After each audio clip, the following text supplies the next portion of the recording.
Gadis ini baru berusia 17 tahun, dikirim ke kamp pelatihan oleh bos geng. Pada hari-hari berikutnya, dia harus berlatih dengan sekelompok pemberani, sampai dia menjadi orang terkuat di sini. Gadis itu adalah satu-satunya wanita di kamp pelatihan. Mereka menugaskannya semua pekerjaan kotor dan melelahkan, untuk menjadi lebih kuat dan membalaskan dendam ayahnya. Huayang hanya bisa memilih untuk bertahan. Pria ini menganggap dia terlihat cukup baik. Oleh karena itu, timbullah niat buruk. Dia menggoda Huayang di depan semua orang. Apa yang kamu lihat, jalan? Gatal sekali. Huayang sangat ingin menamparnya 2 kali. Tapi dengan kekuatannya saat ini, dia tidak bisa bertindak. Dia hanya bisa bertahan dan meninggalkan tempat kejadian. Huayang ingin mencari karung pasir untuk berlatih tinju, tapi diusir oleh pria di sebelahnya. Pria jelek itu mengambil kesempatan itu untuk menganiayanya, anjing mati. Wah, menakutkan sekali, kamu mau mati. Hanya ketika dia tidak tahan lagi, barulah dia melayangkan pukulan. Tapi dengan kekuatan ini mustahil untuk menyakitinya, juga dipukul ke tanah oleh pria jelek. Jika tidak ada yang segera melakukan intervensi, mungkin Huayang dipukuli sampai mati olehnya. Ketika malam tiba, semua orang telah pergi. Hanya Huayang yang tetap berlatih tinju. Sekalipun Anda sangat lelah, dia juga menolak untuk beristirahat. Karena dia adalah putri seorang bos geng. Di sekolah, teman-teman sekelasnya sering menindasnya.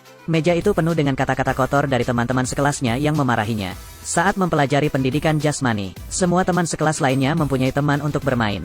Dan dia hanya bisa bermain sendirian di samping.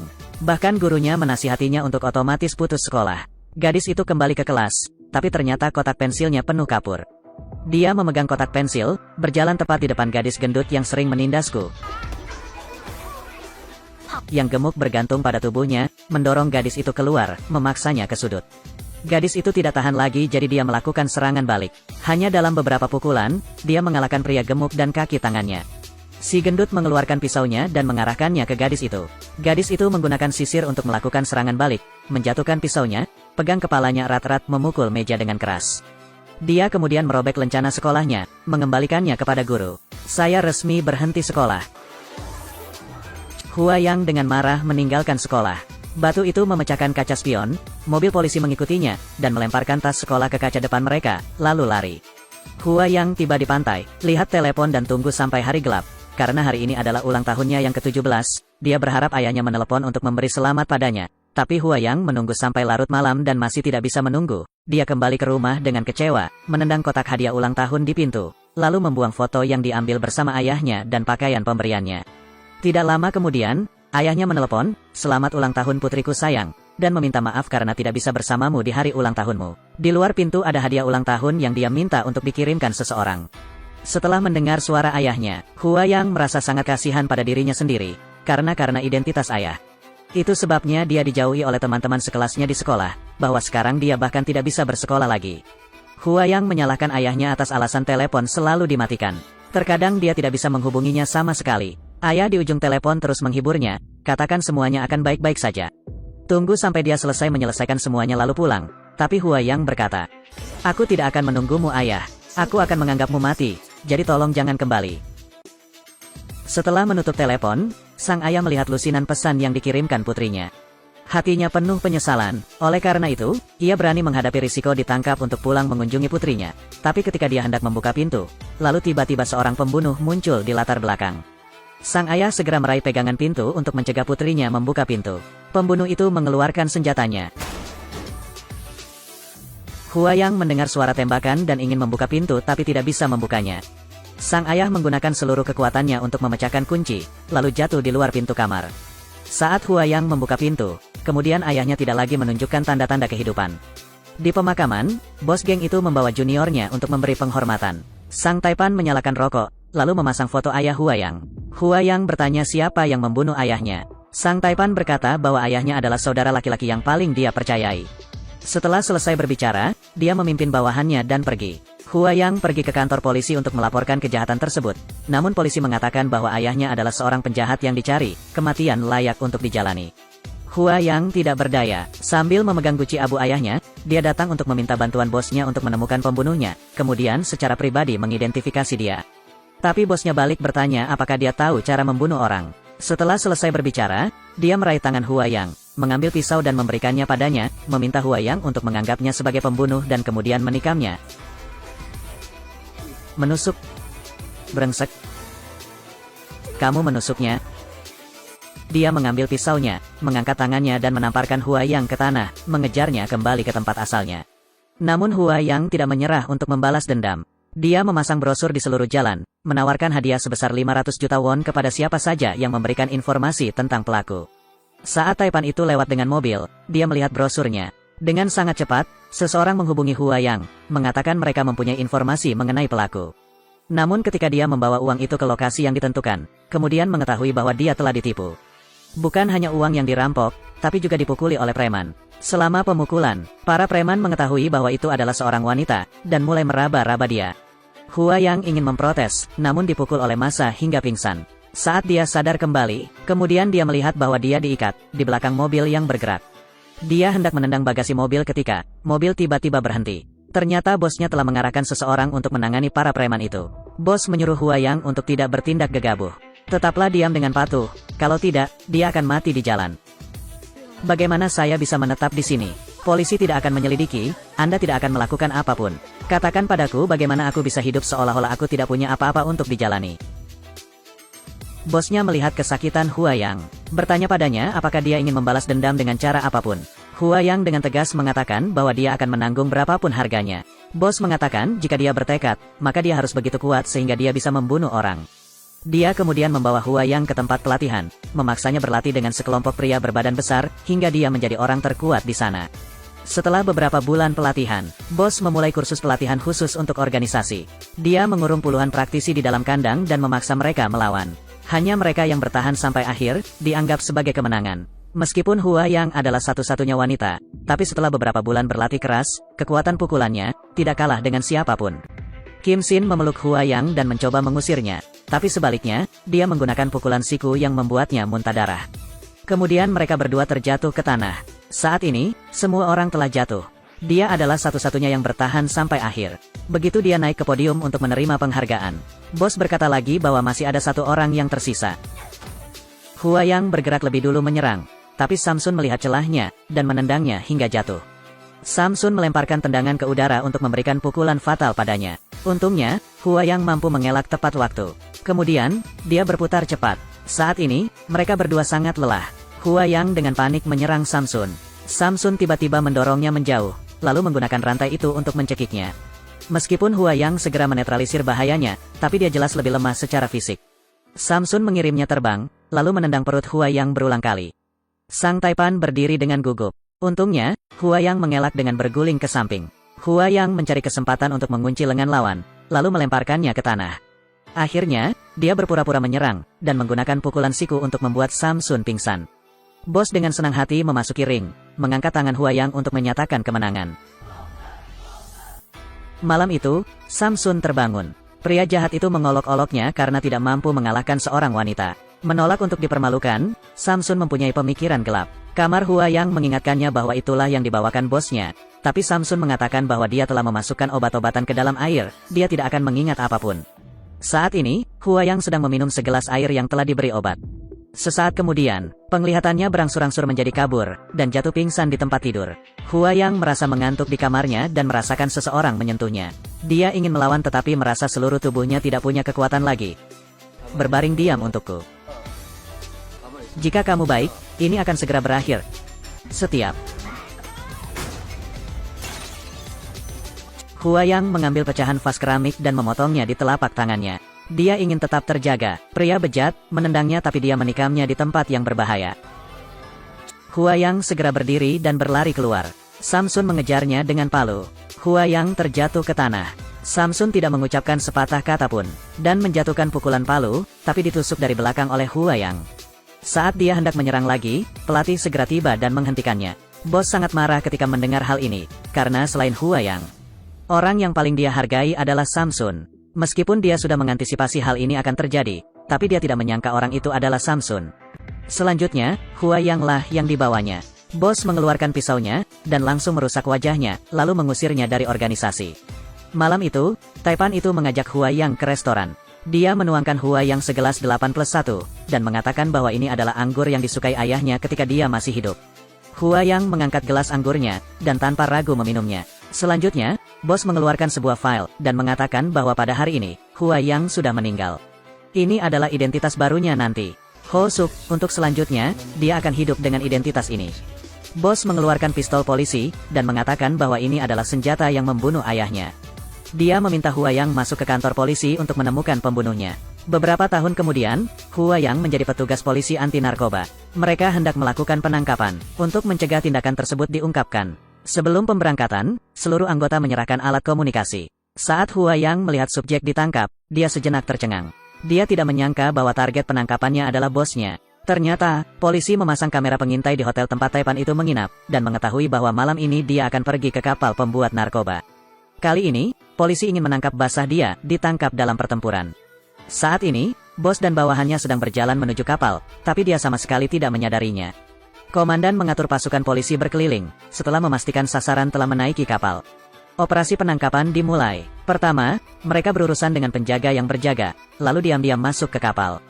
Huayang melihat bosnya membuat narkoba tepat di bawah kakinya. Dia berencana memutus aliran listrik untuk memperingatkan bosnya, tapi mendapati Tae datang.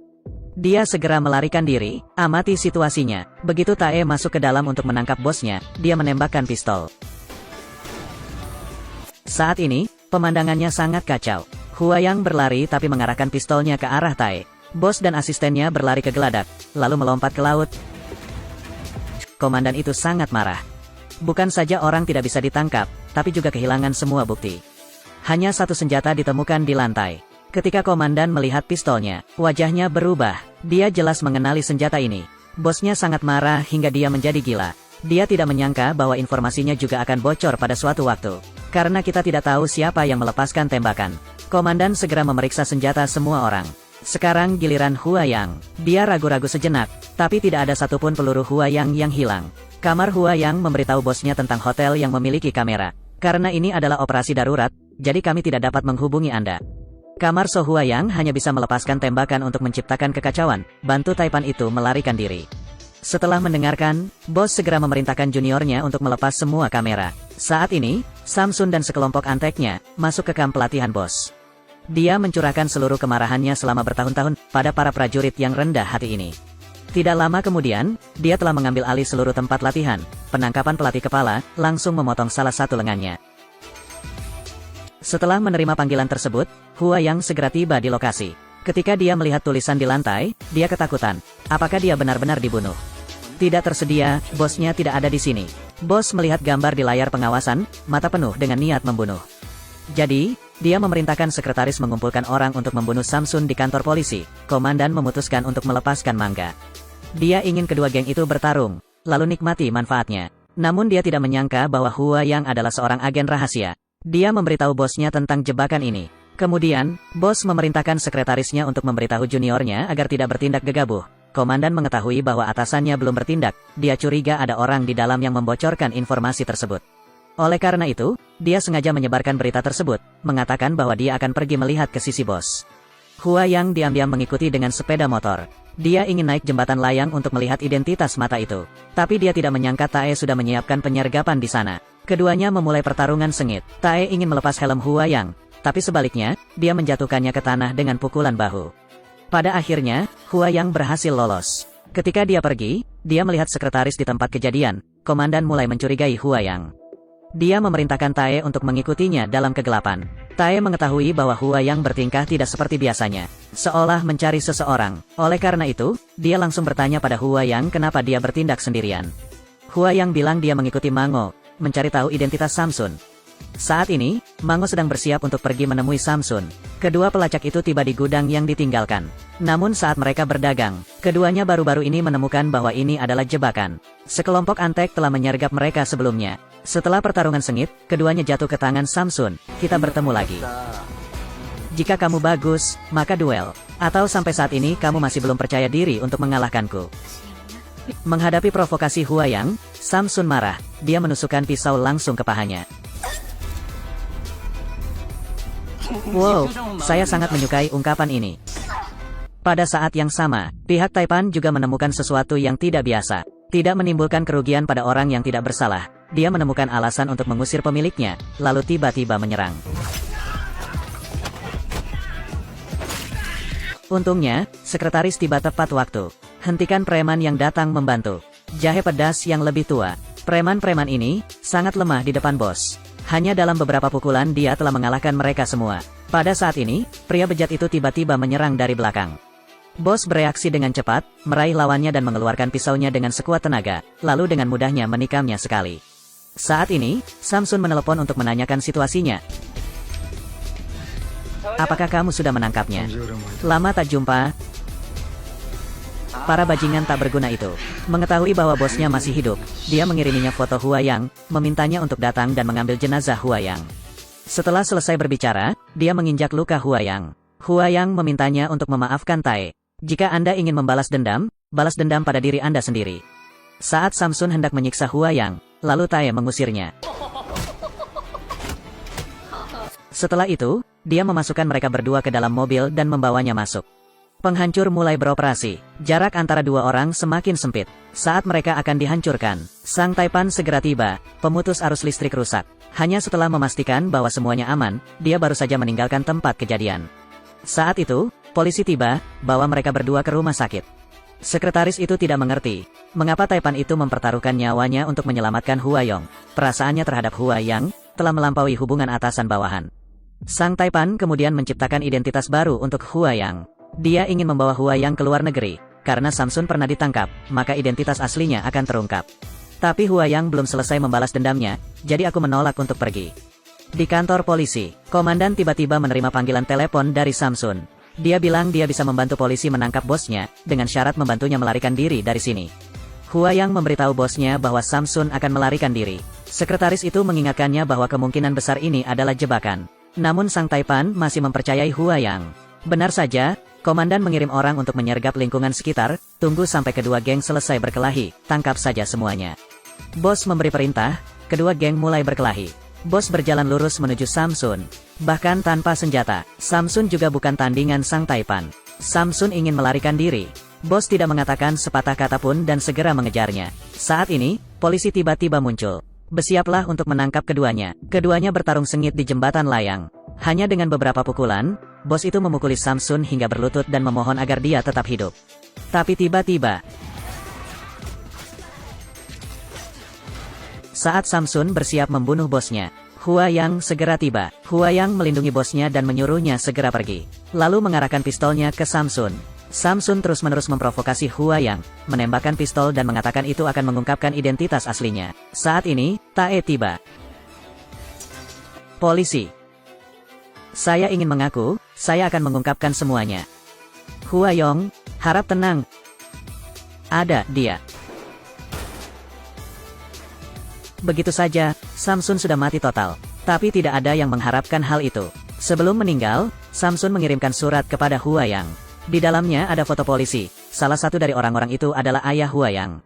Huayang mengambil foto untuk menemui bosnya, bertanya kepadanya apakah ayahnya adalah seorang petugas polisi. Bos terdiam lama sekali, kemudian mengatakan bahwa ayahnya sebenarnya adalah seorang polisi. Apakah intelijen yang sengaja dikirimkan oleh komandan untuk menghancurkan organisasinya dan geng lainnya? Tapi ayahnya menyelamatkan nyawanya kepada organisasinya adalah komandan yang tidak bisa menerima pengkhianatan ayah Huayang. Jadi dia mengirim seseorang untuk membunuhnya. Setelah Huayang pergi, bos menyuruh sekretarisnya untuk menggantung komandannya. Sementara itu, Tae baru saja membawa pulang komandan mabuk itu. Dia belum mengeluarkan senjatanya, diserang dan ditusuk secara acak oleh pembunuh.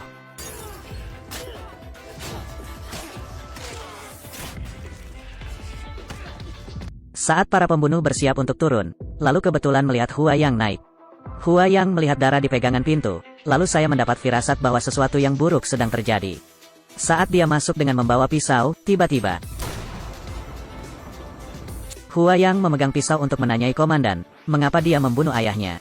Setelah mendengar ini, sang komandan tercengang, bahkan memanggilnya dengan nama aslinya. Huayong, kenapa kamu berubah menjadi seperti itu? Kenapa kamu?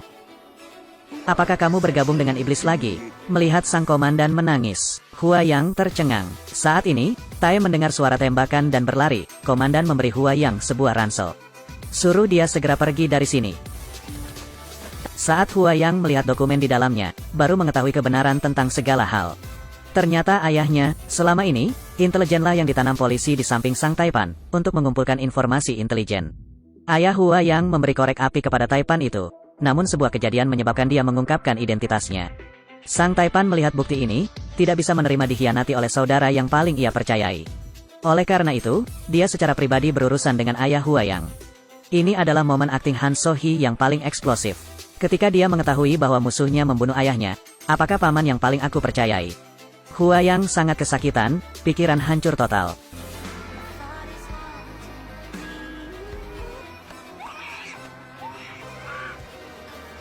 Setelah masa perjuangan ideologis yang sangat kacau, Huayang perlahan-lahan menjadi tenang. Dia bertekad untuk membalaskan dendam ayahnya. Huayang kembali mobil, mengambil korek api merah dan membakar tato organisasi tersebut. Dia ingin memutuskan semua hubungan dengan bosnya. Di rumah sakit, komandan diberi perawatan darurat. Bos mengetahui bahwa komandannya belum mati, dan saat itu Huayang masih berada di lokasi kejadian. Sekretaris mencurigai Huayang mengetahui yang sebenarnya. Jadi, dia diam-diam membunuh Huayang tanpa memberitahu bosnya. Mereka memeluk Huayang erat-erat di bak mandi, ingin menenggelamkannya. Huayang melepaskan diri dari kekangannya, berdiri dan melawan dengan putus asa. Orang-orang kecil ini bukan tandingannya. Dalam sekejap, Huayang mengalahkan mereka semua. Huayang baru saja hendak bernapas lega. Kemudian sekretaris masuk sambil membawa pisau. Huayang tidak mengatakan sepatah kata pun dan bergegas untuk bertarung. Kedua kekuatan itu setara, untuk sementara sulit menentukan kemenangan atau kekalahan. Momen penting, Huayang menyerang tangan kiri sekretaris yang terluka. Kemudian temukan saat yang tepat untuk mematahkan sisa lengannya. Sekretaris itu kehilangan kedua tangannya, akhirnya mati di tangan Huayang. Pada saat yang sama, bosnya pergi ke kantor polisi dan mengaku, untuk menguji apakah Huayang masih setia padanya. Namun dia tidak mengharapkan hal itu. Huayang tidak hanya tidak melawan ular dan rumput, tapi juga diam-diam mencuri bukti untuk menghapusnya. Saat Tae mengetahuinya, Huayang melarikan diri dari kantor polisi, sementara Taipan itu dinyatakan tidak bersalah. Namun ketika bos melihat tubuh sekretaris, dia segera mengerti. Ternyata Huayang membiarkanku pergi untuk membunuhku. Oleh karena itu, dia memanggil sekelompok besar junior untuk menangkap Huayang. Pada saat yang sama, komandan terbangun dari rumah sakit. Dia memberitahu Tae tentang identitas asli ayah Huayang, dan Huayang ditipu oleh bosnya sehingga dia menyusup ke kantor polisi. Setelah mengetahui segalanya, Tae sangat menyesal atas nasib Huayang, dan setelah sekian lama bersama, dia juga jatuh cinta pada Huayang. Dalam perjalanan menemui Huayang, Tae tiba-tiba menerima panggilan telepon dari bawahannya, melaporkan bahwa Huayang telah melarikan diri. Dia tahu bahwa Huayang pasti ingin membalas dendam. Jadi dia menghentikan Huayang di tempat parkir. Tapi Huayang telah kehilangan akal sehatnya sehingga dia tidak mendengarkan nasihat apapun. Berpikir bahwa aku telah menjual hidupku kepada musuh selama bertahun-tahun. Bahkan, berulang kali membantu musuh melakukan kejahatan, dia secara pribadi harus menghabisi iblis ini. Tapi Tae tidak tega membiarkan Huayang menghadapi bahaya sendirian. Jadi, dia menggunakan borgol untuk memborgol dirinya dan Huayang. Saat ini, para pembunuh yang dikirim untuk menangkap Huayang muncul. Tae mengambil tongkat estafet dan memberikannya pada Huayang. Keduanya bertarung bersama, berurusan dengan beberapa pembunuh. Sopirnya kemudian melarikan diri. Saat Huayang bangun, dia menemukan mobilnya berhenti di pantai. Dia tidak mengharapkan hal itu. Impianku membangun rumah di tepi pantai dilakukan oleh Tae. Masuk ke dalam rumah, Tae menyalakan perapian dan mulai membantu Huayang mengobati lukanya. Dia tidak ingin Huayang terus menanggung rasa sakit sendirian. Dia bersedia menjadi pendukungnya. Sebelum pengakuan Tae, Huayang merasakan kehangatan yang belum pernah terjadi sebelumnya. Dia bersedia memberikan hatinya untuk Tae. Begitu saja, keduanya hidup bahagia bersama. Saat ini, Taipan itu menerima berita. Huayang akan bersaksi melawan dia. Polisi mengajukan surat perintah penangkapan. Pengacara tersebut menyuruh Taipan itu untuk segera melarikan diri. Tapi bosnya sudah gila. Dia merasa bahwa Huayang menyelamatkan hidupnya. Oleh karena itu, dialah yang harus menghabisinya. Di antara mereka, hanya satu yang hidup dan satu lagi mati. Keesokan paginya ketika saya bangun, Huayang teringat catatan bunuh diri yang ditinggalkan ayahnya. Ayahnya berharap Huayang bisa melepaskan kebenciannya, menjalani hidup bahagia. Namun segalanya tidak berjalan sesuai rencana. Dalam perjalanan ke kantor polisi, seorang pria berpakaian hitam tiba-tiba muncul. Lihatlah dua orang yang saling berpegangan tangan erat. Laras senapan awalnya diarahkan ke Huayang, tiba-tiba menoleh ke Tae. Melihat tubuh pacar, Huayang benar-benar terpukul. Dia mengambil pistol apa, sendirian menyerbu organisasi Taipan itu. Huayang tidak lagi ingin kalah dari Tae, jadi dia bertarung lebih sengit lagi. Dia dengan percaya diri membuang sisa peluru. Tinggalkan hanya satu untuk berurusan dengan bos. Tapi Taipan itu sudah siap, bahkan setelah berhadapan dengan tentara udang. Masih ada pembunuh profesional yang menjaga bagian luar. Huayang yang terluka bukanlah tandingan mereka.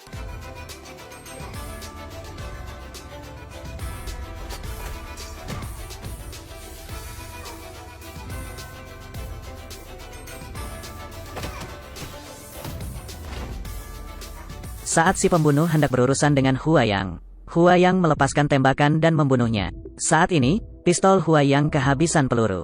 Bosnya mengatakan bahwa ayahnya adalah seorang pengecut. Jelas ada banyak peluang untuk membunuh saya, tapi dia terus ragu untuk bertindak. Huayang mengatakan bahwa dia awalnya ingin menjalani kehidupan yang damai, tapi bosnya membunuh satu-satunya orang yang dia sayangi. Huayang menikamnya dengan pisau, tapi dia bukan tandingan Sang Taipan. Bagaimanapun, Huayang masih dilatih secara pribadi oleh bosnya. Dalam namaku, hampir berakhir. Komandan di sini ingin mengucapkan selamat tahun baru kepada semuanya. Bos tidak menunjukkan belas kasihan, berulang kali menikam Huayang. Saat bos hendak berurusan dengan Huayang, terjadi kejutan. Bos mengambil pistol Huayang dan bersiap menghabisinya. Tapi bosnya tidak tahu bahwa tidak ada peluru yang tersisa di pistolnya. Huayang menikam jantung bosnya, hanya meninggalkan tempat kejadian setelah melihat bosnya berhenti bernapas. Rupanya bosnya bisa membunuh Huayang, tapi dia tidak melakukannya, bahkan mempertaruhkan nyawanya untuk menyelamatkan Huayang. Namun cinta harus dibayar dengan kebohongan. Hal ini tentu saja tidak akan berakhir dengan baik.